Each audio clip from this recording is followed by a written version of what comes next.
déjà, parce que ça fait un petit bout de temps qu'il roule sa bosse dans le monde de la formation professionnelle et de l'innovation pédagogique, et un retour d'expérience de la Quand j'étais part petit, j'allais en vacances chaque été.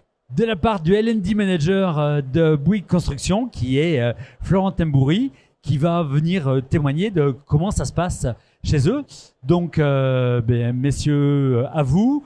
Et à la fin, on se garde du temps pour que vous puissiez poser vos questions. Merci. C'est bon? Ouais. Je me suis remis sur le page.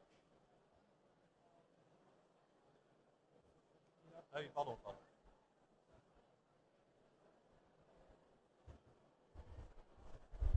Florent, je te laisse te présenter un peu plus en détail et puis. Oui. Merci Loïc. Bonjour à tous. Donc je suis Florent Tamboury, je suis responsable du Digital Learning chez Bouygues Construction. Je travaille chez Bouygues Construction University, donc en centrale au sein de l'université d'entreprise. Je suis donc l'administrateur principal de la principal de la plateforme Belearn en interne.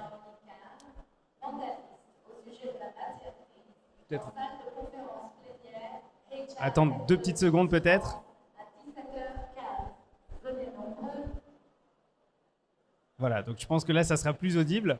Donc voilà, ce que je disais, c'est que du coup, je suis en charge de la plateforme Digital Learning, donc responsable également du déploiement de tous les modules de formation en transverse, corporate, et j'accompagne les entités dans les 5 continents dans lesquels on est déployé, dans la gestion de leur propre portefeuille de formation digitale à travers un réseau d'administrateurs. Voilà.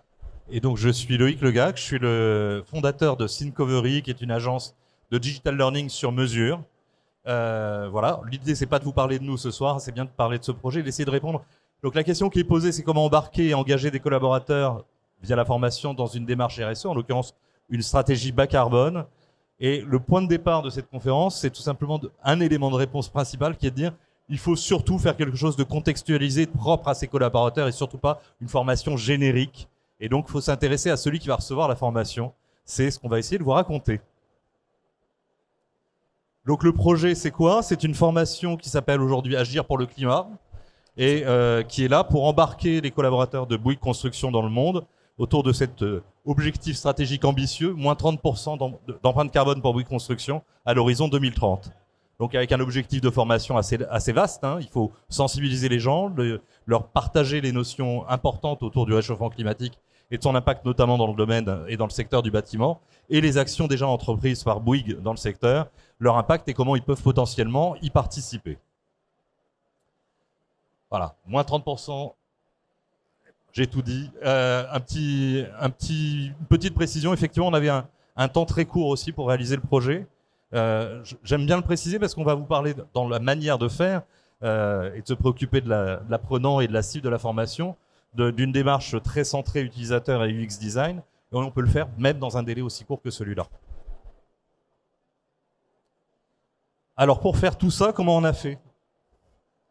Au lieu de partir d'objectifs pédagogiques et du contenu, on est effectivement parti d'abord de à qui s'adressait la formation, et on l'a fait de manière complètement réelle et inspiré des méthodes de l'UX design telles qu'on peut les pratiquer dans le web, c'est-à-dire en organisant des ateliers d'utilisateurs avec lesquels on a essayé de réfléchir, d'une part, à mieux connaître leurs contraintes, la manière dont ils allaient consommer la formation, quels étaient leurs freins, leurs moteurs vis-à-vis de cette formation, leur niveau de connaissance, leur appréhension des notions qu'on allait aborder, et également de mieux formuler la promesse de valeur, c'est-à-dire leurs attentes, ce qu'ils espéraient pouvoir retirer de cette formation, aussi bien sur le fond que sur la forme. Et c'est à partir de là qu'on a commencé à regarder ensuite le contenu, c'est-à-dire ce sur quoi on allait construire notre formation.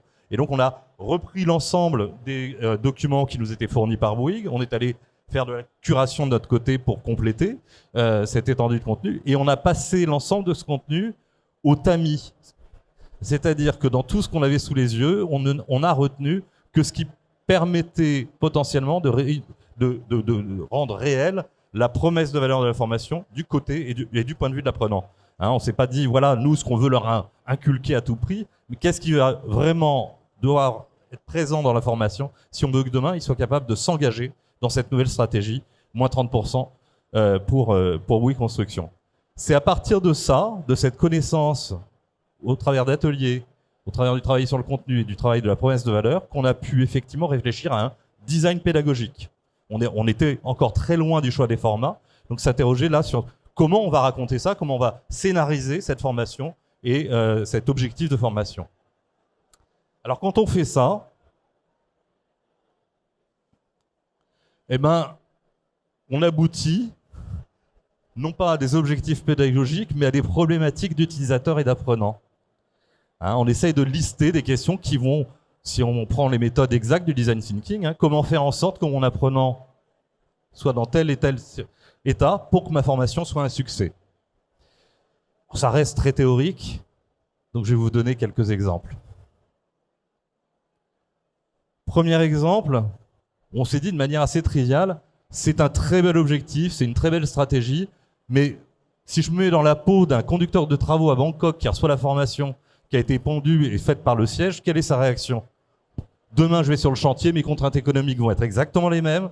Tout ça, c'est très joli. Je suis d'accord sur le fond, mais ça ne me touche pas et ça ne va pas impacter mon quotidien. Donc, à l'inverse, on s'est dit, cette même personne, dans sa vie personnelle, la plupart du temps, est tout à fait au fait et consciente de l'urgence climatique. Donc, une des problématiques, c'est comment faire en sorte que notre apprenant tisse sa réalité personnelle et son engagement personnel avec sa vie professionnelle.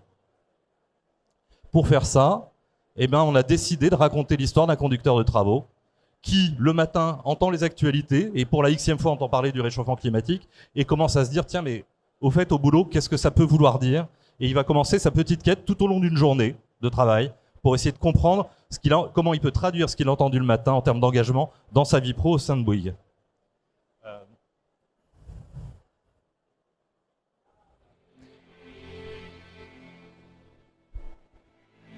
Quand j'étais petit, j'allais en vacances chaque été chez mes grands-parents au bord de la mer. C'était pour moi le plus bel endroit du monde. Il y avait l'eau, le sable, les rochers. Ça sentait bon, même si parfois l'eau était un peu froide. Aujourd'hui, à chaque fois que la marée est basse, la plage devient impraticable. À cause des odeurs, des algues vertes, on trouve régulièrement sur les cailloux des taches de goudron parce que les bateaux au large dégazent. Et puis on voit beaucoup moins d'insectes. Aux infos, ils me disent que ça va devenir pire. Et pas seulement là où j'allais en vacances, mais dans le monde entier. Et ça me révolte. Je travaille dans le bâtiment et mon métier c'est de construire. Ça veut dire bâtir un monde meilleur pour demain. C'est logique qu'on fasse quelque chose. Parce que c'est maintenant que l'avenir commence. Salut! Salut. T'as vu, ils ont encore parlé du réchauffement climatique hier soir à la télé. Voilà, et c'est donc le début du parcours de formation. Il arrive au boulot, il discute avec un collègue, puis ils vont commencer à parler de l'actualité, de ce qu'ils ont entendu, puis petit à petit, il va rencontrer sa chef qui va lui dire, mais au fait, t'es au courant, il y a un nouveau truc qui est arrivé, t'as vu le dernier e-learning? Alors on s'est amusé à faire des choses en boucle, et petit à petit, comme ça, on va parcourir réellement, on va suivre ce personnage qui fait son initiation, tout en se formant au gré de plein de formats. Voilà. Et alors, effectivement, petit clin d'œil, on s'est dit quand même, on est dans le bâtiment, donc la métaphore, je suis dans le bâtiment, je construis l'avenir, effectivement, nous paraissait avoir du sens dans le cadre de cette thématique de formation. Deuxième exemple de problématique, parler des engagements de Bouygues, ça peut être très joli, on aurait pu mettre une vidéo du patron de Bouygues qui explique tout ce qu'ils vont faire, etc. Là encore, très loin de la réalité de l'apprenant et de la cible. Donc on s'est dit, tiens, ça, faut l'ancrer dans le quotidien, dans la réalité du métier des personnes qui vont suivre la formation. Donc notre personnage que vous avez vu tout à l'heure là, qui sort de chez lui, qui arrive au chantier, il lui arrive plein de choses, et dans la deuxième moitié de la formation, sa boss lui dit, mais tu sais, on fait déjà des trucs, va voir là, sors sur le chantier. Et il ouvre une porte et il tombe sur cette image. On a d'abord une vraie vue du chantier, puis ensuite cette image devient interactive, où en fait toutes les zones en surbrillance correspondent à des éléments d'un chantier de construction sur lesquels il y a une action en cours et des engagements pris par Bouygues Construction dans le cadre de la stratégie. Et donc c'est en allant sur un bout de chantier que petit à petit il découvre effectivement les actions possibles et en cours. Troisième exemple, où on part d'une problématique utilisateur pour aller construire de la pédagogie. Alors je vais être un peu méchant pour nous tous, mais je pense qu'on est tous un peu pareils. Moi je vois un très beau documentaire, Big Planet, je vois un film de Al Gore, ça me touche profondément et je me dis, oh, le pauvre petit ours blanc sur son bout de banquise, mon Dieu, il faut vraiment que je fasse quelque chose. Je vais être super convaincu. Et puis, j'éteins ma télé, et puis je vais passer un coup de fil pour commander du Deliveroo. Je vais prendre ma voiture pour aller au supermarché, prendre une douche chaude de 10 minutes. Enfin, j'en passe et des meilleurs. On a tous une première tendance par rapport à nos engagements qui est de procrastiner sur cette thématique du climat. Et donc ça, on s'est dit que c'était aussi une problématique apprenant qu'il fallait absolument qu'on adresse si on voulait que cette formation soit une réussite. Alors on essayait, avec les contraintes qu'on avait, de trouver des solutions. En fait, à chaque fois que notre personnage découvre un bout du chantier, il va sur la construction au bois, il découvre ce que fait Bouygues en termes de construction bois, et que Bouygues a une énorme ambition de devenir demain le leader de la construction bois. Eh ben, on va lui proposer une action à mettre en œuvre après cette découverte. Vous en voyez un exemple là. Alors, j'aurais dû prendre la mobilité. Il y a une zone qui est sur la mobilité. Là, on va lui dire, bah, qu'est-ce que tu fais? Tiens, ce que tu peux faire demain, c'est te mettre au vélo ou au transport en commun au lieu de venir en voiture au bureau. Et ça, bah, choisis. Je le fais ce mois-ci, je le fais dans les prochains mois, je sais pas encore. Et en fait, on mémorise tous ces choix qui sont faits au fur et à mesure de la formation. Et à la fin de la formation, nos apprenants repartaient avec une to-do, mais que eux avaient construit. On leur propose pas un plan d'action, ils l'ont construit eux-mêmes par les engagements qu'ils ont pris au fur et à mesure de leur parcours dans la formation. Et ça, c'est un truc qu'on imprime et avec lequel on part sous le bras. C'est le résultat concret de la formation et de l'engagement.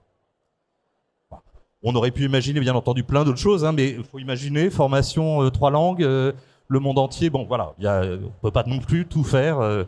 Il y a certaines limites. Je vais passer maintenant repasser la parole à Florent pour vous parler des résultats de cette démarche. J'ai pas le temps ici de tout vous détailler, mais je voulais vraiment insister sur partir de l'apprenant, adopter une vraie démarche centrée apprenant de design.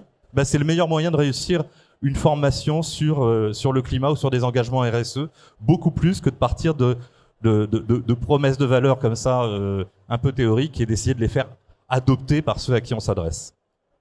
Mais ça s'applique bien entendu à toutes les formations, cette démarche.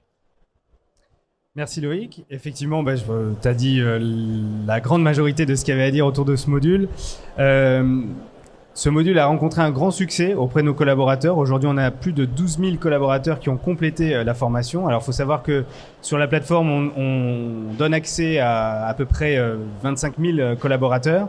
Aujourd'hui, on en a 18 000 qui ont réellement une licence active, entre 18 et 20 000. Et parmi ces gens-là, donc 12 000 ont déjà complété la formation en un peu plus d'un an de lancement. Donc c'est un très beau score, et ça ne prend pas en compte en plus tous les collaborateurs qui ne sont pas couverts par le LMS, puisqu'aujourd'hui le LMS en fait va couvrir chez nous toute la population ETAM cadre, toute la population encore chantier, les collaborateurs qu'on appelle les compagnons ne sont pas encore couverts par le digital learning. Néanmoins, ils ont pu localement suivre la formation sur des actions qui ont été menées en salle par un responsable formation qui localement les aura convoqués et pour qu'ils puissent suivre en groupe. Donc là, en fait, ce chiffre-là, c'est vraiment ce qu'on peut extraire du LMS, mais en réalité, c'est beaucoup plus. On a des retours qui sont très positifs sur le côté à la fois interactif.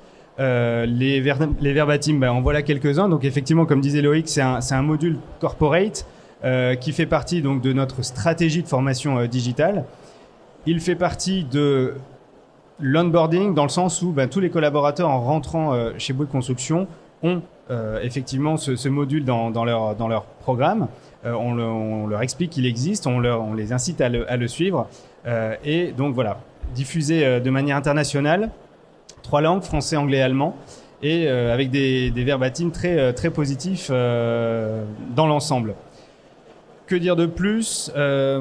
Voilà, une attente aussi par rapport à ce module, puisque ce sont généralement des choses qui sont attendues en fin de module e-learning, c'est le takeaway.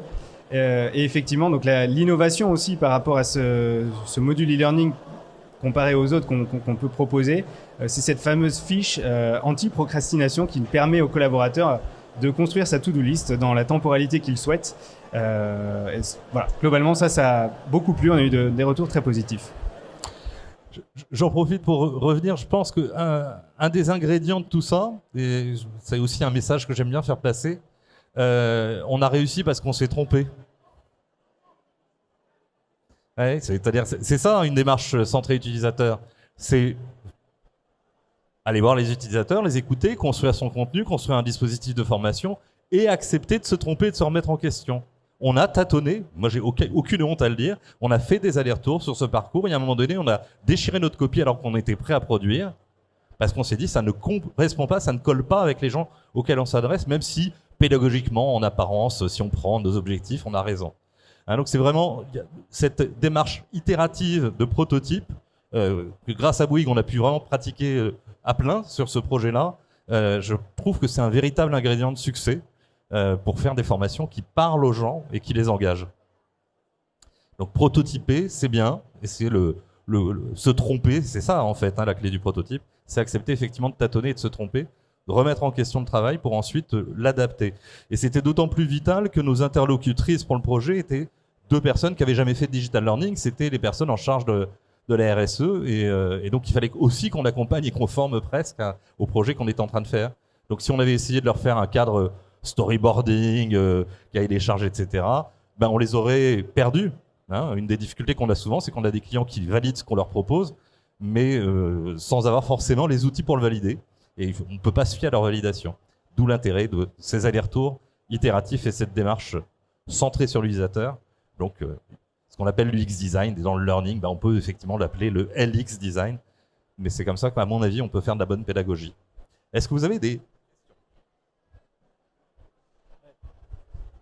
Avant de vous passer le micro, tu m'as coupé l'herbe sous le pied et j'allais te poser la question.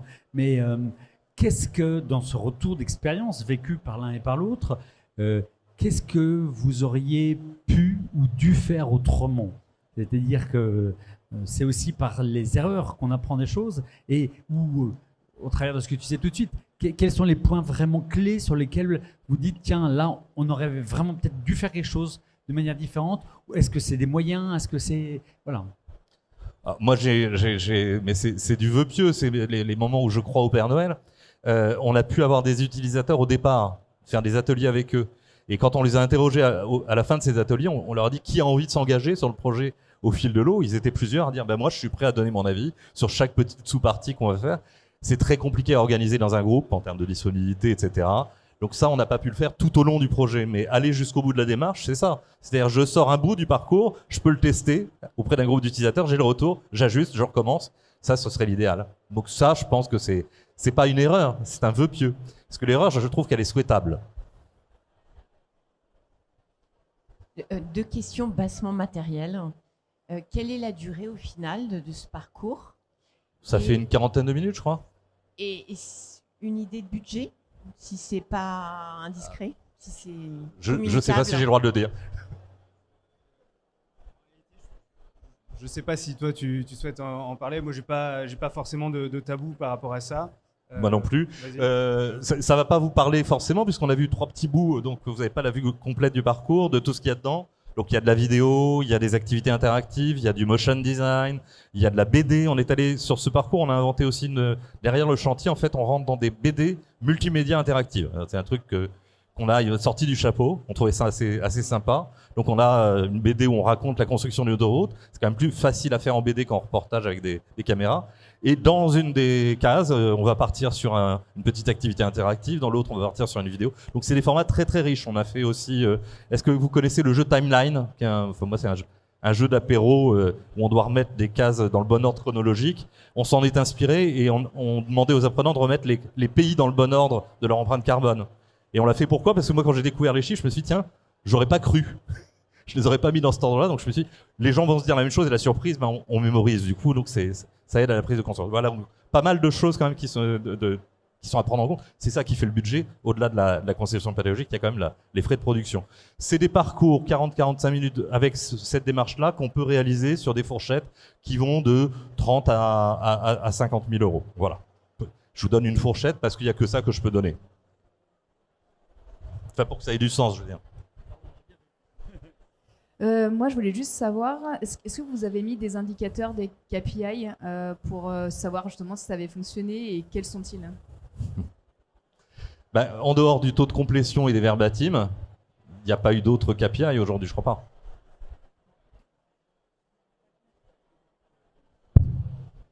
Merci. Non, effectivement, c'est le taux de complétion et les notes. On a la possibilité, au-delà des verbatim, en fait, sur la plateforme, de noter une formation sur 5 étoiles. Et donc, en fait, ce sont ces éléments-là qui remontent essentiellement. Et voilà, c'est ce qu'on suit. Si je puis me permettre, je vois pas très bien quel KPI on pourrait mettre, vu que on est sur de la formation, sensibilisation. C'est un peu compliqué de les définir là. Voilà. Est-ce que les apprenants sont les meilleures personnes pour identifier ce dont elles ont besoin? Par rapport à votre démarche, qui est donc très intéressante de partir du besoin utilisateur, est-ce que les utilisateurs finaux sont les meilleures personnes pour définir ce dont elles ont besoin? Alors ça dépend ce que vous mettez derrière besoin. Si vous me parlez du contenu, bah bien entendu non, puisque par définition ce sont les gens qui n'ont pas encore suivi le parcours. Donc on ne va pas leur demander de savoir ce qu'elles ne savent pas encore. Voilà. On va leur demander de savoir ce qu'elles ignorent. Mais ça déjà c'est intéressant. Je pense que oui, pour commencer à répondre à votre question, les utilisateurs, les apprenants sont les mieux placés pour dire ce qu'ils ignorent, beaucoup plus que les sachants. Qu'est-ce qui les empêche de comprendre? Oui, les utilisateurs sont beaucoup mieux placés que les sachants pour savoir ce qu'ils n'arrivent pas à comprendre et par quel bout faut leur expliquer. S'il s'agit de faire la cartographie du contenu, non, cette cartographie du contenu, ce ne sont pas avec les utilisateurs qu'on l'a fait, mais c'est en ayant fait le travail sur les utilisateurs qu'on l'a fait. Et c'est au service de la promesse du point de vue des apprenants. Je ne sais pas si j'ai répondu à votre question. Bonjour, j'avais un petit point de curiosité par rapport au dispositif. Comment vous avez fait pour vous adresser à l'ensemble des typologies d'apprenants chez Bouygues, de collaborateurs, je veux dire, pardon, parce que là, on a vu un extrait plutôt orienté chantier et quelqu'un qui travaille au RH ne va peut-être pas se projeter dans cette situation-là. Donc, je voulais avoir un peu plus d'infos là-dessus. Merci. Alors, je vais donner ma petite version et puis je vais passer la parole à Florent. Moi, je suis en partie pas d'accord avec vous. Bouygues Construction a un métier principal. Et donc, même si je suis à la compta, même si je suis, je sais pas, commercial, c'est le cœur du métier. Donc, la journée d'un conducteur de travaux, c'est quelque chose qui fait partie de la culture commune du groupe, donc sur lequel on peut s'appuyer pour communiquer, il me semble. Voilà, qui va parler à tout le monde. Et bien entendu, dans la manière de raconter, les thématiques abordées sont celles qui concernent tous les collaborateurs, puisqu'on parle de mobilité, ce qui n'est pas uniquement un sujet sur un chantier, par exemple, ou des IT, puisque la conf précédente se terminait là-dessus. Bah oui, on a toute une séquence sur les IT. Je confirme, hein, il vaut mieux ne pas changer d'ordinateur portable ou de téléphone que d'essayer de ne pas envoyer d'email. Voilà. Donc après, il y a l'hétérogénéité de niveau de connaissance. Là, il y a des ruses dans la construction et la navigation. On évite la navigation contrainte de façon à ce que les gens qui savent puissent passer. Et c'est une des choses premières qu'ils nous ont dites en atelier. Voilà, ça a été un parti pris en fait de choisir un métier, hein, de suivre un chef de chantier sur une journée. On ne peut pas représenter tous les métiers du groupe forcément, mais dans la manière dont ça a été construit, donc ça fait complètement sens par rapport au cœur de l'activité du groupe. Et ce qui est proposé peut être très très facilement transposé en fait dans tous les métiers. Et ceux qui ne se transposent pas, on va dire directement, peut engendrer une réflexion et après voilà, c'est au collaborateur lui-même aussi de voir à quel niveau il peut adapter dans ses fonctions. Avant de passer pour la dernière question, une question, c'est est-ce que dans le succès de l'appropriation de la ressource par les équipes, il n'y a pas aussi une belle réussite de la part de la communication? C'est-à-dire que j'imagine, vous ne nous en avez pas du tout parlé, mais qu'il y a eu un plan de communication qui est un élément clé dans la réussite de ce dispositif. Oui, absolument. Quel que soit d'ailleurs le module de formation, à partir du moment où on va déployer une ressource, ce qui va compter, c'est effectivement la pertinence.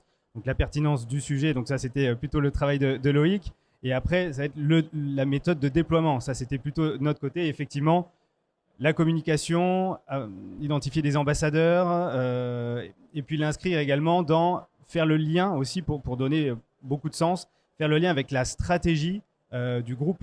On était aussi dans un contexte on est dans un contexte d'ailleurs de changement de gouvernance. On a accueilli une nouvelle gouvernance mi-2021. Donc il y a insufflé, on va dire, une nouvelle stratégie, des nouvelles valeurs, etc. Et donc tout ça a pu également être raccroché à cette nouvelle stratégie pour donner davantage de puissance à une formation qui, sur le fond, était très très bonne, mais sur la communication, effectivement, c'est indispensable. Et ça marche. On a fait un teaser et je me rappellerai toujours, on a lancé le parcours parce qu'on était un peu à la bourre la semaine du 14 juillet. Donc vous imaginez si on était confiant Et en fait, il y avait déjà 1000 inscrits au bout de quelques jours. Donc, quand on communique bien, ça, même dans des circonstances défavorables, ça peut marcher. Rapidement, ça rejoint un peu la question précédente. Est-ce que vous pouvez parler un peu plus du déploiement? C'est-à-dire, est-ce que vous l'avez rendu obligatoire à un moment donné? Et si vous avez été confronté aux résistances pour suivre cette formation, ce parcours, comment vous avez fait? On ne l'a pas rendu obligatoire dans le sens où on n'a pas inscrit de force, entre guillemets, tous les collaborateurs. On n'a pas désigné une population cible ou toute la population en les inscrivant et en planifiant des notifications de relance en fonction du stade d'avancement du collaborateur. Est-ce qu'il a démarré, pas démarré, démarré mais pas terminé, etc.